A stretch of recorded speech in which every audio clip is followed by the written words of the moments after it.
По поручению главы республики в Ингушетии проводятся сельхозярмарки. Жители республики смогут по фиксированно низким ценам приобрести продовольственные товары местных производителей. Ярмарки будут работать с 17 по 23 июня в Карбулаке, Мулгобеке, Сунже, Назрановском и Джаравских районах.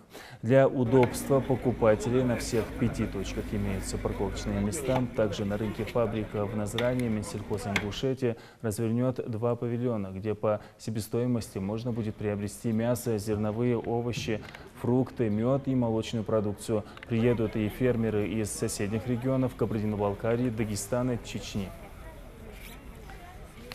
Чтобы доступно было потребителю, чтобы купить за такую цену, чтобы то, что они хотят. Конечно, это праздник наш общий праздник мусульман.